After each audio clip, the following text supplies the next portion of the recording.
Today we talk about levels of success. I think I'm at the right place. Hello, yes. Welcome to the success building. This level is success at a cost. I was actually looking for partial success. Yes, partial success. That is a different floor. You're gonna have to find another way out, but it will cost you. I guess I'll just take the stairs. That is the cost. Yes, good job. Oh no. Hello, everybody, and welcome to What is Tabletop, where we talk about all kinds of different success. And if you accidentally hit this, congrats, that's a success with a cost. No, success with advantage. We're getting money either way. We appreciate it. Yes, thank you for joining us.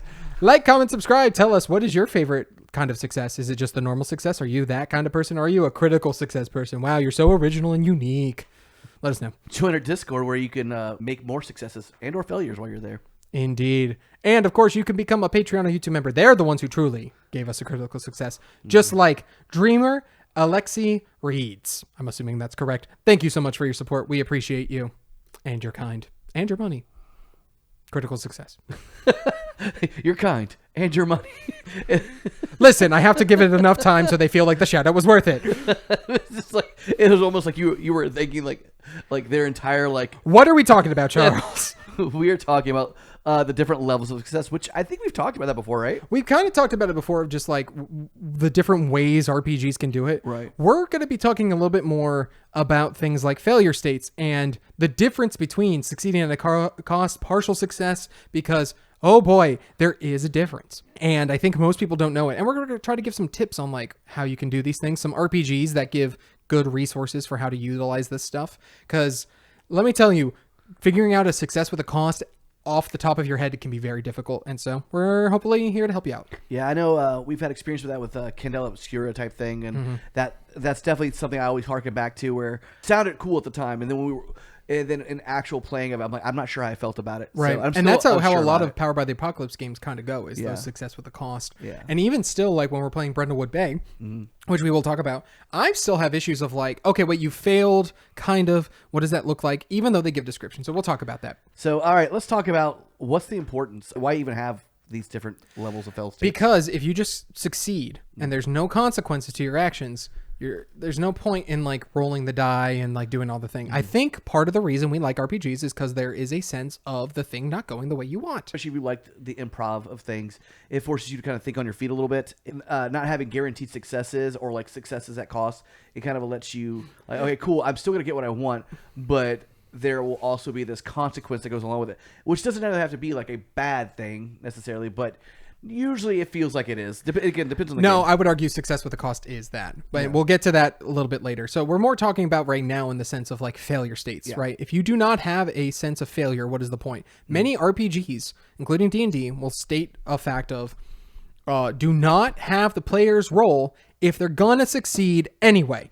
If the whole point is that they need to find the thing or do the thing in order for the plot to progress, don't make it a roll, because what will inevitably happen is they will fail that roll.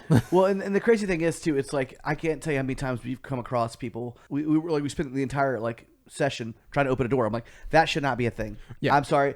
I know we just did our hot takes video not too long ago, but I will tell you, if you're making your players roll for every single interaction, stop it, please. Now, here's the thing about the doors we'll get into. It's not the fact that opening a door is tough. It's usually the door is locked or barricaded.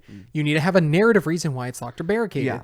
And if the whole point is we can't get through this door, the campaign's over, then that sucks. But if it's like, okay, the door is an option to get through, but we can also scale the building. Yeah, right. exactly. And look, the door on the roof is unlocked.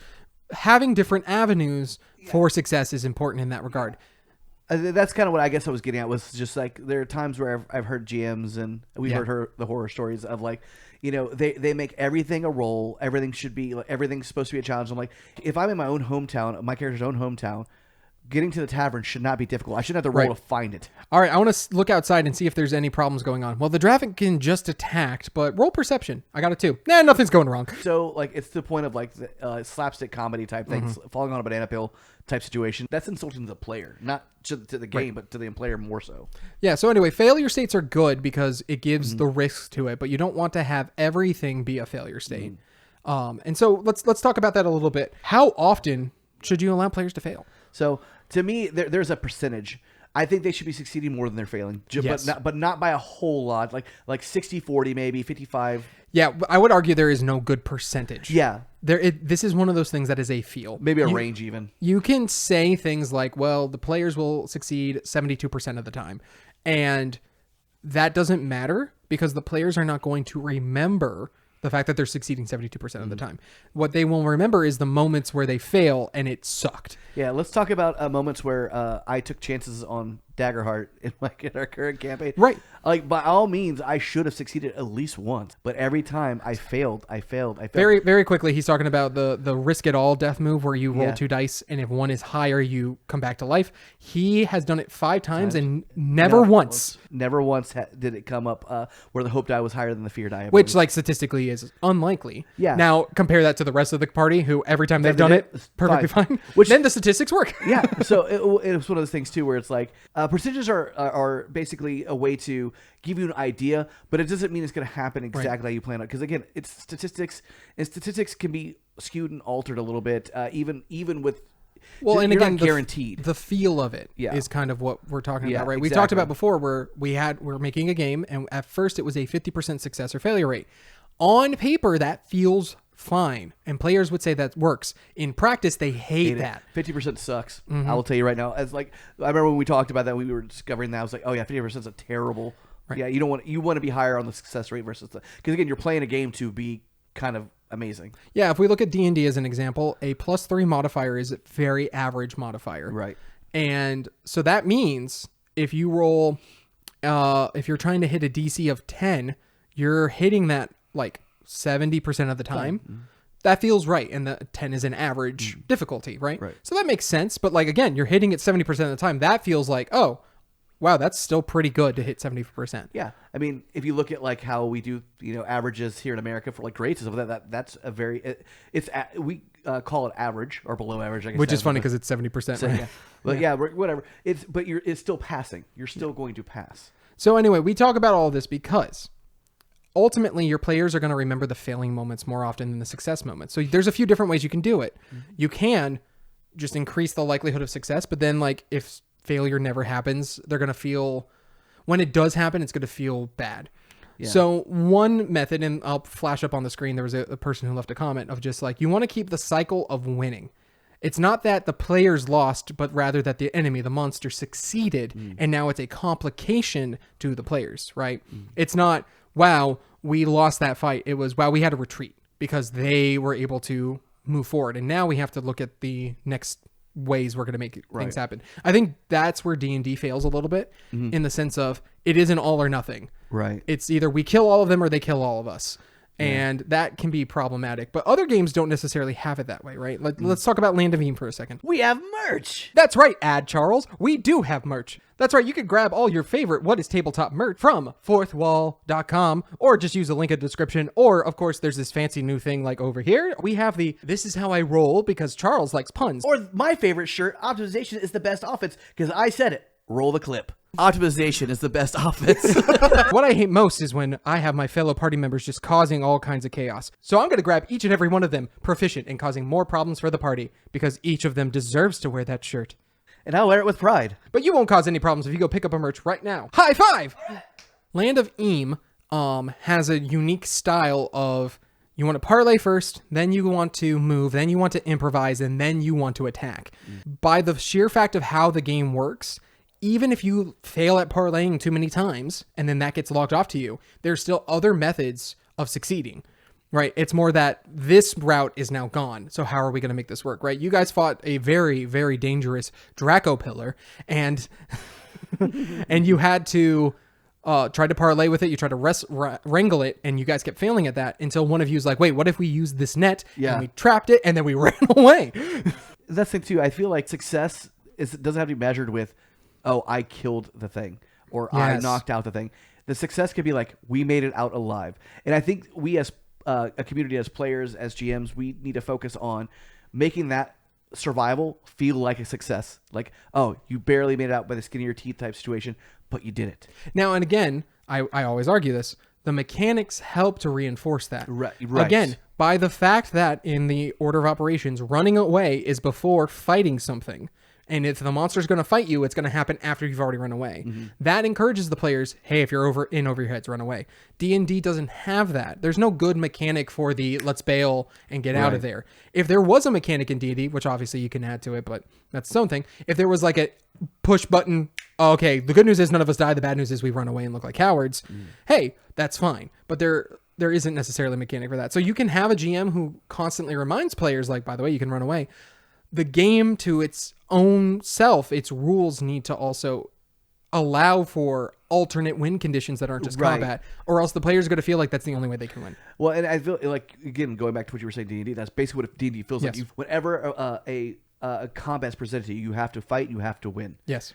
And you don't. No. The reality is you don't have to do that. You can, I mean, I guess it depends on the GM, who, like your table and stuff like that. Now, if you're fighting a bunch of like level 1 rats types things, like, yeah, you probably should be able to defeat all of them. But there's no harm in running away to make sure your character doesn't fall or die or whatever. Yeah, versus other like more narrative focused games are just looking for a good resolution to the combat rather than a fight. So talking about our Daggerheart game, you guys were fighting this corrupted angel that was just destroying you guys. Yeah. And like that was the point of the angel. It was Sephiroth basically, and he would like literally, I would spend 2 fear and he would deal damage to everyone within the battlefield. Like he just literally moved so fast that you all took damage. The party was like, crap, we're not going to be able to fight this guy. Dunkerton had an ability that said, and the beauty of Daggerheart was how the vagueness of it allowed it to work, where it's basically said he could heal 1 magical condition afflicting someone. And you could argue that this corrupted angel was under a magical condition. So he's like, all I have to do is touch him. That completely changed what the point of the game was. It's no longer, can we kill this angel? It's now, can we get our Seraph close enough to hit him? RPGs all the time, like video games and whatnot. I love defeating the bad guys. Nice. It's a nice feeling to know, like, oh, we succeeded without having to risk our lives, essentially. Yeah, using clever play instead. And I think that's where the OSR community kind of really enjoys it. Now, OSR kind of takes a different approach to failure. It's not you failed, but here's the new thing that we were talking about with like narrative games of like, you failed, but there's this other way that could work. It's more a failure and the reason is because OSR is really about the players thinking and coming up with creative solutions on how they can solve a problem. So obviously they're going to be a little bit more like, okay, I'm going to jump over this chasm. Oh no, I failed. And not only did I fail, I'm now at the bottom. Good news, didn't die. Bad news, I'm stuck at the bottom. So now you're failed and you're down a 50-foot pit. Yeah. Right. So now it's not just, okay, our party has to get over this thing. How are we all going to have to get over and then climb this guy back up? Maybe you have rope. Maybe you have a long stick. Maybe your guy can turn into a butterfly. I don't know, but that's the point, is that it just created more consequences. There's a consequence that directly correlates with you failing. And again, if that is the game people want, that's fine. And the mechanics can reinforce that of, oh, not only did you fail, something worse is going to happen. I'm fine playing some games that are like that. As long as I go in there knowing that, there's something more frustrating going into a game and thinking you're going to succeed most of the time, when in reality it's like, oh no, you're going to fail. But when you fail, how do you respond to that failure? Yes. Like knowing how to respond to that failure is a comfort to me. Yeah. So, and again, that's just if you're designing a game or running a game that's like that, knowing what the game looks at is a great way to do it. But now let's stop talking about failing. Let's talk about succeeding for a second. So, what's the importance of succeeding? Like, oh, your players want to feel good. Yeah, it sucks when nothing goes your way. Yeah, it definitely does. It comes down to the idea of when you're playing like board games or whatever games, you're there to win. It like saying I won D&D is a funny statement. You know, it's like it's not like it's something you win. It's something you experience, right?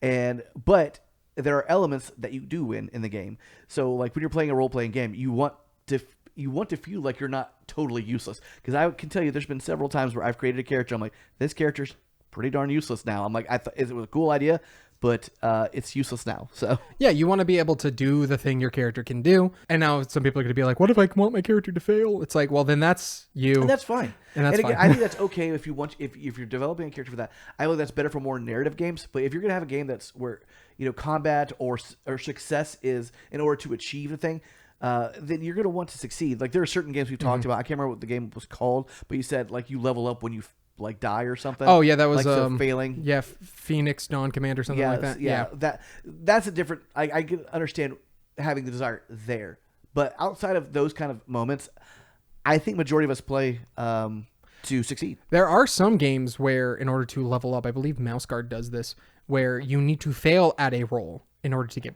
better at it. Call of Cthulhu does it as well, of like, you need to have not succeeded at something, and then that makes you get better at the thing, which I think is a fun way of making failure not suck. Right. But again, it's the point of knowing that most players hate when you fail. So succeeding is a good thing. Now, obviously, we get into, well, is there a way to fail and still succeed?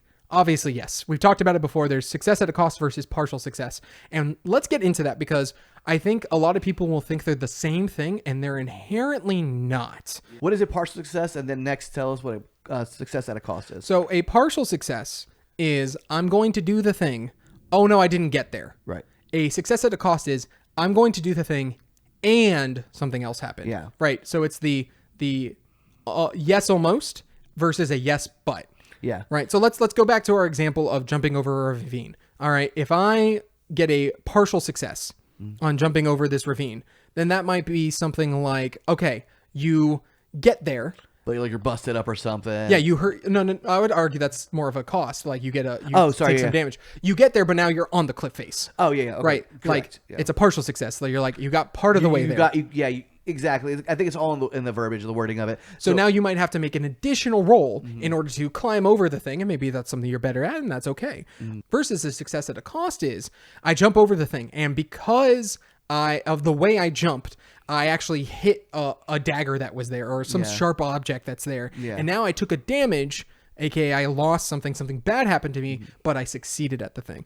Right. To me, that is the extent of what that means, right? It's the if we're looking at like a rooftop, it'd be the difference of hanging onto the ledge versus falling down and taking a bunch of damage. Yeah, which I think both have their merits too. I think, and they both can very much be included in the same game too. And I think that's why we have so much confusion on things of like, what does a success at a cost mean? To Charles, a success at a cost might be you jump over the ravine and you're hanging on the edge. Yeah. You could argue that that's a cost because like they could fall. Yeah. But you could also argue that it's not. And that's where like the difficulty comes into that. It's more about interpretations of the phrasing. Right. So, and that's why I think it's super important if you're using this terminology in your books to be very explicit, like give specific examples even to like, okay, especially if you have both. Like, so what does a partial success look like and what does a cost of success look like? Or success at a cost. There we go.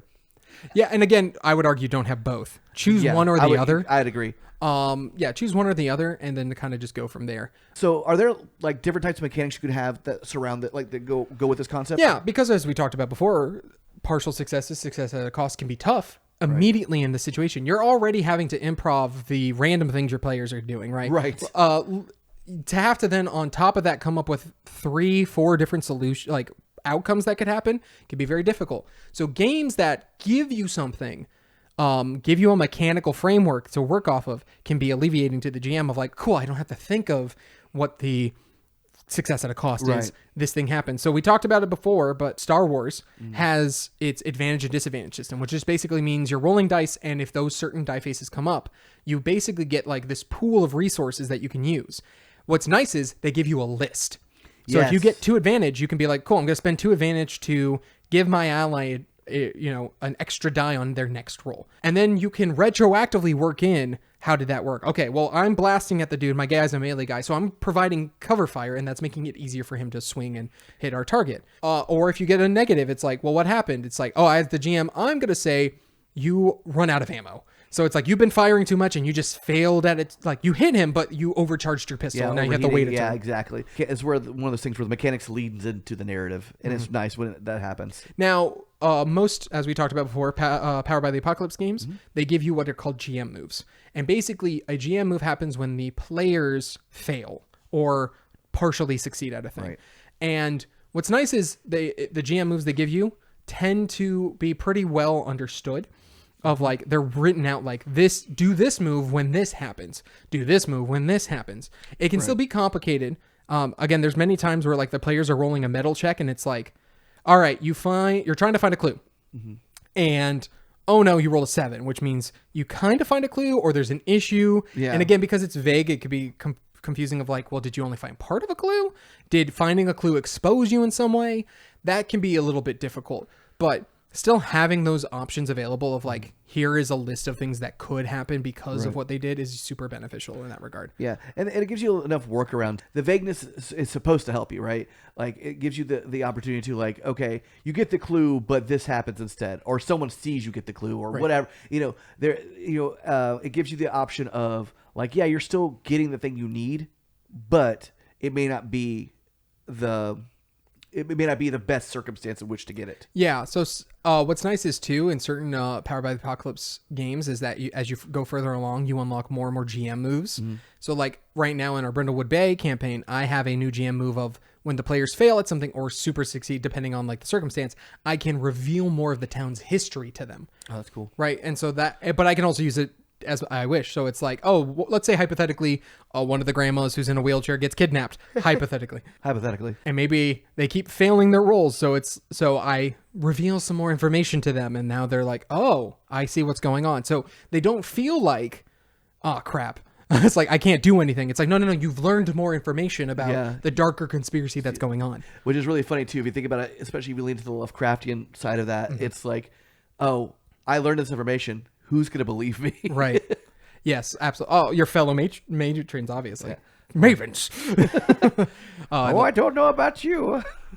Now, I think we're going to talk about really quickly one game that just does the partial, like the different tiers of successes so well that you almost don't ever have to come up with a reason as to why, and that's Daggerheart. And shocker, we like Daggerheart. We made a whole video about it, and you guys clearly liked it too because it got some views. Thank you. Yeah, it did. I was even in it. That's probably what. Okay. Maybe.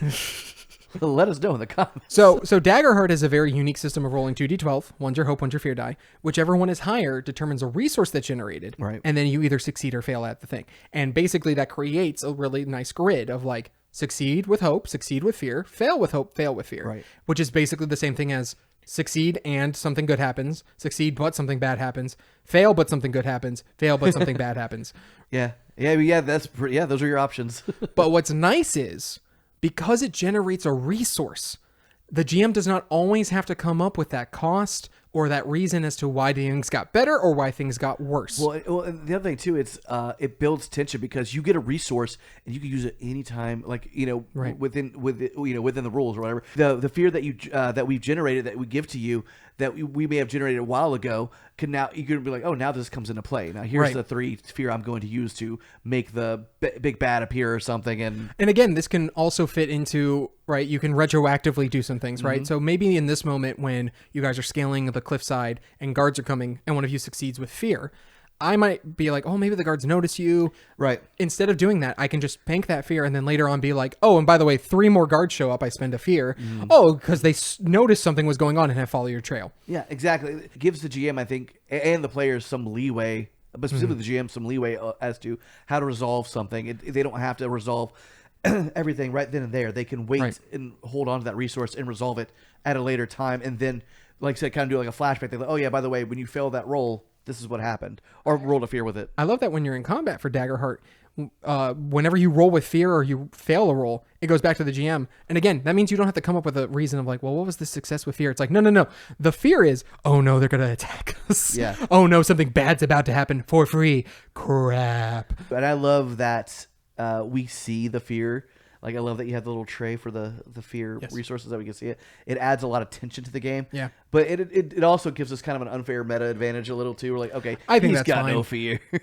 He's got 2 fear left. Is he going to really use it on Oh, he is.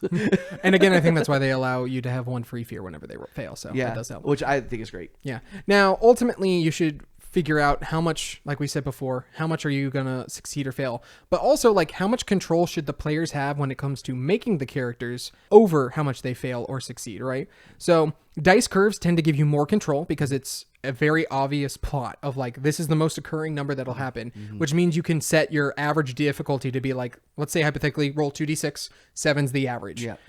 Now 8 or higher is a success. What does that mean? It means if I have a +1 in anything, the likelihood of me succeeding is very high.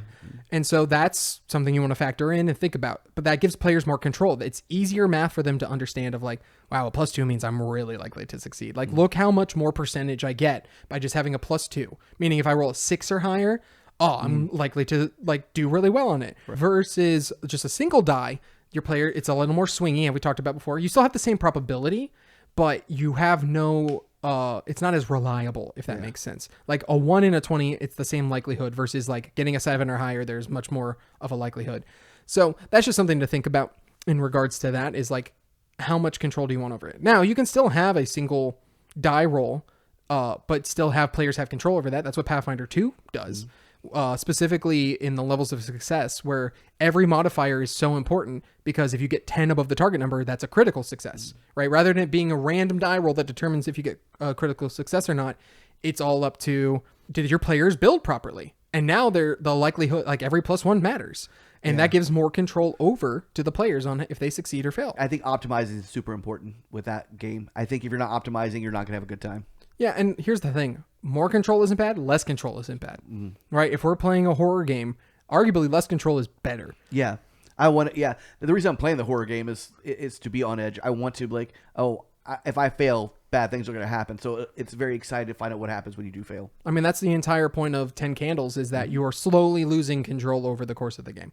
You have the likelihood of you failing becomes more and more likely as the game goes on. If you're going to have levels of success, make sure it fits your game. Because again, if you have a game where success is super important, you're not going to want partial successes probably. But if it's one of those things where it develops the story more or adds to the tension, partial successes or successes at a cost, or these failures and failure butts, whatever you want to call them. Right. I think those are important. I will say, I think a success at a cost is best when the players get to decide that. And you know what? I'll hop on that because you were saying it earlier, and I wanted to mention it. I just forgot. But yes, I think whenever it's like, okay, you succeed at a cost. What is the player sacrificing? What are they willing to give up to make it seem like, why you potentially didn't succeed completely? Yeah, I think it's a fun thing. It could be as simple as like, well, I spend a stress like in Blades in the Dark, and it's like, okay, cool. You spent a resource that's actually super beneficial to you now, and that might come back to bite you later. Or it could be something like, I give the GM a resource, which is what we're doing in our game of like, I really wanted to succeed on that roll. So GM, here you go. Here's the thing you're going to use against me later. And that's fine because I need to succeed right now. Stuff like that I think is good. Success at a cost, in my opinion, is best when the players get to determine what that is. And again, it's nice to have tangible things, as we've talked about before. You don't need to, but having tangible outcomes, resources, or tables that people can look at and be like, cool, I got one advantage. That means I'll do this thing. Is just, it's nice because it means that it's less that you have to improv immediately. But some people like just improving off the top of their heads. Yeah. So. And if you like doing that, play Fiasco. Yep. That's all I got to say to that. Yes, indeed. Anyway, thanks for watching, guys. We appreciate it. Like, comment, subscribe, join our Discord, give us money, all that fun stuff. Yeah. Or else. That can't just be how you keep ending these things. All right. No, we're going to redo this round. And so anyway, stay witty, everybody. Stay witty. This is just going to be a partial success until he eventually figures it out. All right, let's try it again. Say something nice at the end. That's not just something interesting. Cthulhu wasn't wrong. I guess that's interesting.